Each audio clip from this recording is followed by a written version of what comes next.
Ano nga ba ang mga bagay na ito? Naani mo'y mga puting luha na dumadaloy mula sa bunga ng papaya kung ito ay inyong masugatan o kaya ay mahiwa. Napuna mo na rin ba ito habang nagbabalat ka nga ng bunga ng papaya? Marahil ay oo.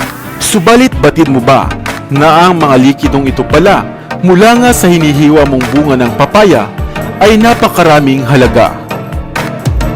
Hello, what's up? Your best here. Kaya naman kung maraming ang puno ng papaya sa inyong probinsya, kailangan ay mapanood mo nga ang videong ito at nang malaman mo na, napakahalaga pala ng bagay na ito.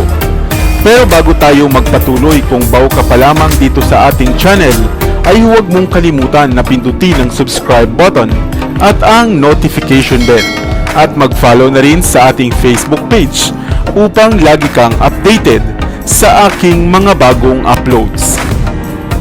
Pamilyar ba kayo sa prutas na papaya? At habang ito nga ay hilaw pa, ito ay kadalasang kulay berde pa. Madalas na pinipitas at ginagawa bilang sangkap na gulay sa putahe tulad ng tinola. Ngunit batid mo ba na sa ibang bansa pala, hindi lamang ang bunga nito bilang prutas at gulay ay napakahalaga, kundi ang katas o dagta nito o ang dagta ng hilaw na bunga ng papaya.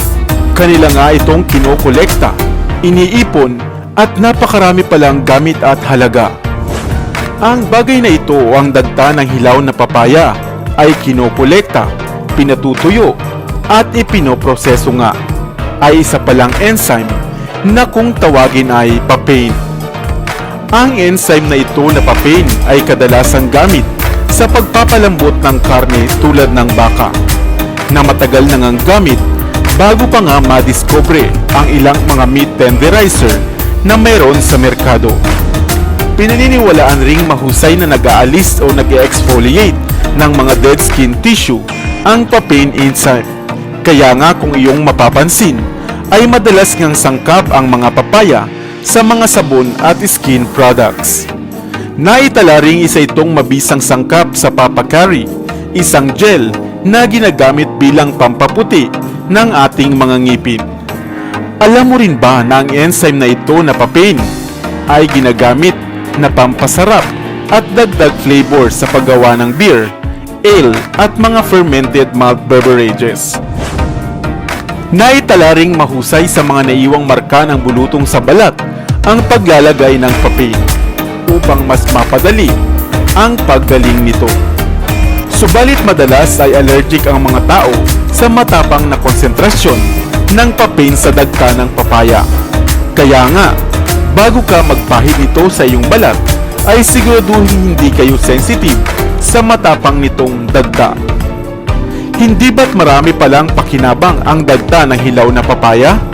Akala natin simpleng dagta lamang, ay nag-uumapaw pala sa gamit at mga bisa. Mga bagay na nasa paligid lamang natin, pero hindi lang natin pansin at hindi natin alam ang mga pagkakagamitan. Ikaw, mayroon din bang gamit ang katas o ang dagta ng papaya sa inyong lugar?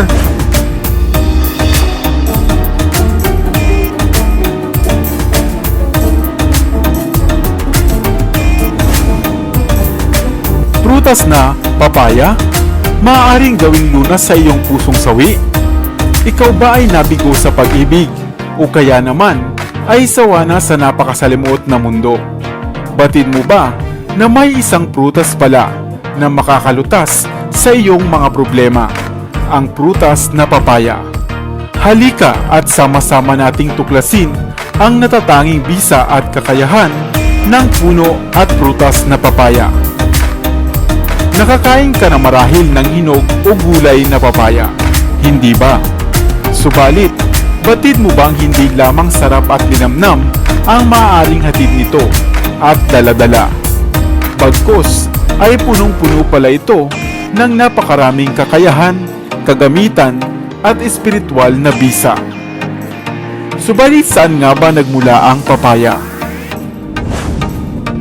Ang papaya ay walang tiyak o eksaktong lugar kung saan ito unang tumubo. Subalit, ayon sa tala, ay una itong nakita at naipakilala ni Christopher Columbus, isang manlalakbay nang una siyang mapadpad sa Central America. Kanya nga itong tinawag at binansagan na prutas ng mga anghel. Batin mo ba na napakalakas ng dagta ng isang papaya? Sapagkat mga 150 taon na ang nakalilipas nang matuklasan ng mga scientist na ang dagta pala ng papaya, lalo na ang hilaw nito, ay mas matindi pa sa ating mga laway. At may kakayahang tumunaw ng pagkain, kaya nga sa tuwing kakain ka raw nito, unang prutas na papaya, ay madali kang matutunawan.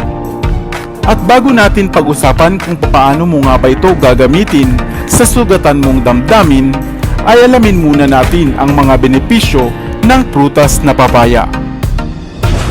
Ito ay mayaman sa vitamin C kesa sa orange at mayroon pa ngang mataas na bilang ng vitamin E at vitamin A.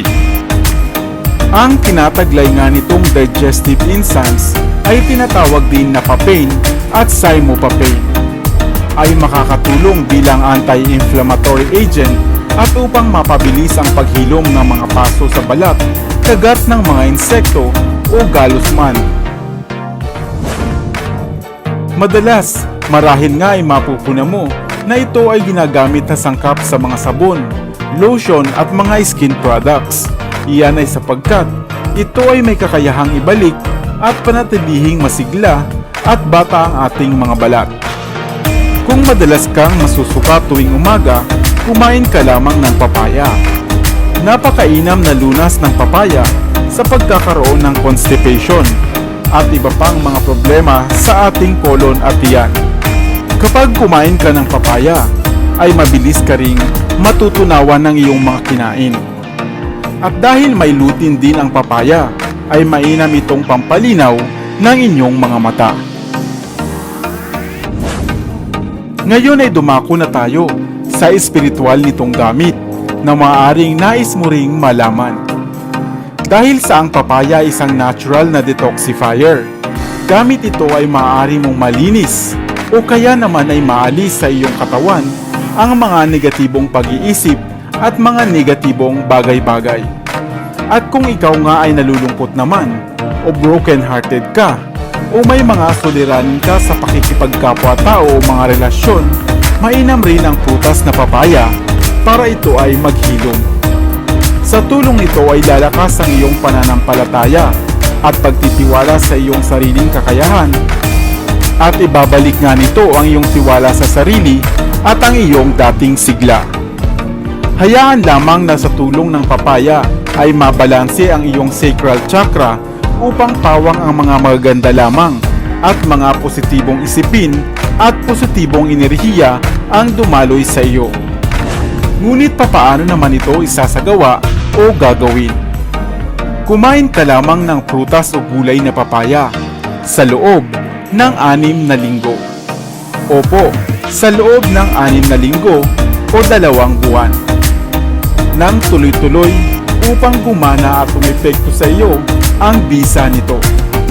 Maaari itong gawing juice, hinog na fresh fruits, salads, shake, o kaya naman ay igulay o isang cup sa mga lutuin. At sa loob ng 6 na linggo o 2 buwan, ay tiyak na makakalimutan mo na ang iyong ex o ang pananakit na ginawa niya sa iyo at tuluyan ka na ngang makaka-move on. Gayon din ang lahat ng iyong mga hinanakit sa buhay at sa kapaligiran. Subalit mas magiging epektibo ito kung sasabayan natin ng positibong pananaw at kagustuhan. At lagi nating tandaan na anuman ang pinagdadaanan natin sa buhay ngayon, sa pamilya man o sa pag-ibig, ay laging nariyan ng Diyos at nakatunghay. Nag-aantay lamang ng iyong dasal, kaya samahan ng panalangin at pananalig sa may kapal. Sana ay may bago kang natutunan sa video ito. Dito na sa Best TV, tayo ay matuto, utak mapuno ng bagong kaalaman. Dito na sa Best TV, tayo ay lumibot, lihim na mundo ay ating matuklasan. Dito yan sa Best TV, dito yan sa Best TV, dito yan sa Best TV,